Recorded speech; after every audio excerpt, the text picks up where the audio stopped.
नमस्कार। हम पढ़ रहे थे सामाजिक अनुसंधान के प्रकार। पिछले अध्याय में हमने पढ़ा था निरूपणात्मक शोध। आज हम जानेंगे वर्णनात्मक शोध अर्थात डिस्क्रिप्टिव रिसर्च। वर्णनात्मक शोध एक ऐसा शोध है जिसका उद्देश्य विषय या किसी जो हम समस्या का चयन करते हैं उस समस्या के संबंध में यथार्थ या वास्तविक तथ्यों को एकत्रित कर उनके आधार पर एक विवरण प्रस्तुत करना है।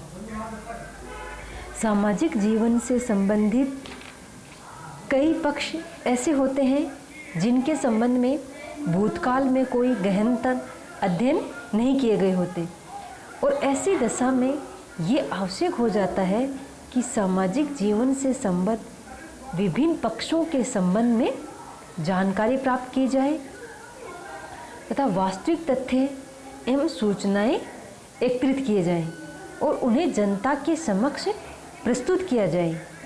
यहाँ मुख्य जोर इस बात पर दिया जाता है कि विषय से संबंधित एकत्रित किए गए तथ्य वास्तविक एवं विश्वसनीय हो, अन्यथा जो वर्णनात्मक विवरण प्रस्तुत किया जाएगा वह वैज्ञानिक होने की बजाय दार्शनिक होगा। यदि हमें किसी जाति, किसी समूह या समुदाय के सामाजिक जीवन के संबंध में कोई जानकारी प्राप्त नहीं है तो हमारे लिए ये आवश्यक हो जाता है कि किसी वैज्ञानिक विधि को काम में लेते हुए वास्तविक तथ्यों को एकत्रित किया जाए एवं तथ्यों को प्राप्त करने हेतु अवलोकन, साक्षात्कार, अनुसूची, प्रश्नावली अथवा किसी अन्य ऐसी प्रविधि का प्रयोग किया जा सकता है। और इन प्रविधियों के प्रयोग का उद्देश्य यही है कि यथार्थ सूचनाएं एकत्रित की जाएं और ऐसे शोध में घटनाओं को यथार्थ के रूप में चित्रित करने पर विशेष रूप से बल दिया जाता है। वर्णनात्मक शोध की विशेषताएं। वर्णनात्मक शोध की विशेषताएं। इस प्रकार के शोध में विषय या समस्या के विभिन्न पक्षों पर विस्तार से प्रकाश डाला जाता है। यदि किसी विषय से संबंधित कोई अध्ययन पूर्व में नहीं किया गया हो तो उसके अध्ययन के लिए वर्णनात्मक शोध अधिक उपयुक्त समझा जाता है। तीसरी विशेषता, इस प्रकार के अध्ययन में सामान्यतः किसी प्राकल्पना का निर्माण नहीं किया जाता है। वर्णनात्मक शोध के विभिन्न चरण वैज्ञानिक विधि के चरणों के समान ही होते हैं। इनमें विषय का सावधानीपूर्वक चुनाव किया जाता है, उपयुक्त प्रविधियों का प्रयोग किया जाता है, निर्देशन प्रणाली के द्वारा उत्तरदाताओं का चयन करना, वास्तविक तथ्यों का संकलन करना तथा पक्षपात रहित होकर परिणामों का विश्लेषण करना आदि बातें इसमें शामिल हैं। वर्णनात्मक अनुसंधान में शोधकर्ता की भूमिका एक समाज सुधारक या भविष्य वक्ता के रूप में न होकर के एक वैज्ञानिक अर्थात निष्पक्ष अवलोकनकर्ता के रूप में इसकी पहचान होती है। वर्णनात्मक शोध में किन किन बातों का हमें ध्यान रखना चाहिए। शोध विषय या समस्या का चुनाव सावधानीपूर्वक इस प्रकार से किया जाना चाहिए कि उससे संबद्ध सभी आवश्यक एवं निर्भर योग्य तथ्य एकत्रित किए जा सके। दूसरा, शोध कार्य को वैज्ञानिक आधार प्रदान करने के लिए ये आवश्यक है कि तथ्यों के संकलन के लिए प्रविधियों का चुनाव पूर्ण सावधानी के साथ किया जाना चाहिए। तीसरा आता है, वर्णनात्मक शोध में वस्तुनिष्ठ दृष्टिकोण को बनाए रखने की अत्यंत आवश्यकता है। इसका कारण ये है कि ये पक्षपात, मिथ्या झुकाव एवं पूर्वधारणा आदि के अध्ययन में प्रवेश कर जाने में काफ़ी संभावना रहती है। अपने अध्ययन विवरण को वस्तुनिष्ठता की कीमत पर रोचक बनाने के लोभ से शोधकर्ता को अपने आप को बचाना चाहिए। फिर आता है वर्णनात्मक शोध कार्य काफ़ी विस्तृत होता है, अतः उसे समयबद्ध एवं वे में मितव्ययतापूर्ण आवश्यक होना जरूरी है।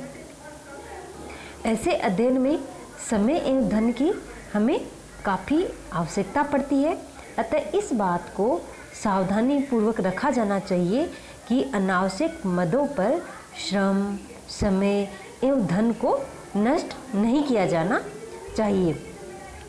वर्णनात्मक शोध कार्य का सफलतापूर्वक संचालन के लिए हमें किन किन बातों का ध्यान रखना चाहिए।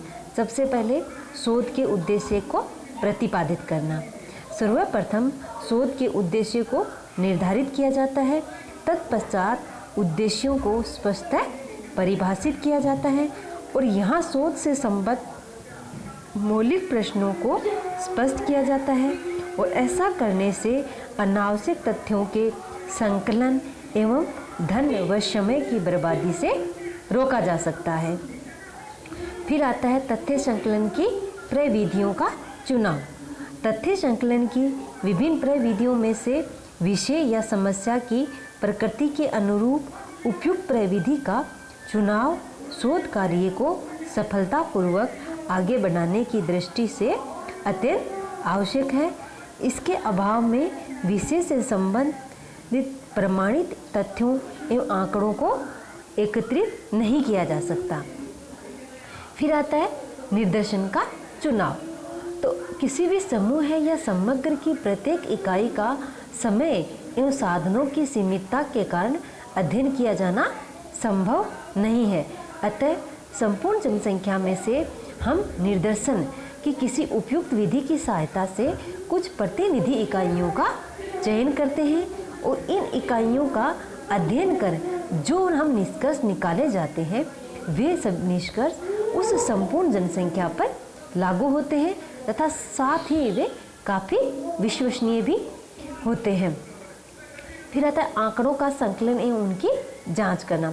तो अध्ययन की इकाइयों का किसी निर्देशन पद्धति द्वारा चुनाव कर लेने के पश्चात वैज्ञानिक प्रविधियों अथवा अवलोकन, साक्षात्कार, अनुसूची अथवा प्रश्नावली का सहारा लेते हुए आवश्यक तथ्य एकत्रित किए जाते हैं और साथ ही उचित रीति से इन तथ्यों की जांच की जाती है ताकि अध्ययन में अनावश्यक बातें सम्मिलित ना हो। फिर तथ्यों का विश्लेषण करना। इसका तात्पर्य ये है कि जिन तथ्यों को संकलित किया गया है उनका समानता एवं भिन्नता के आधार पर अलग अलग समूहों में वर्गीकरण किया जाता है, उनका सारणीयन किया जाता है तथा साथ ही तथ्यों की सांख्यिकीय विवेचना भी की जाती है। इस कार्य हेतु वस्तुनिष्ठ एवं प्रशिक्षित अध्ययन होना परम आवश्यक है।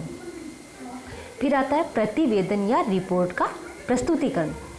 यहाँ अध्ययन विषय के संबंध में तथ्य युक्त विवरण एवं सामान्य निष्कर्ष प्रस्तुत किए जाते हैं और यहाँ इस प्रकार की भाषा का प्रयोग किया जाना चाहिए कि लोग उसका भिन्न भिन्न अर्थ नहीं लगा सकें। धन्यवाद।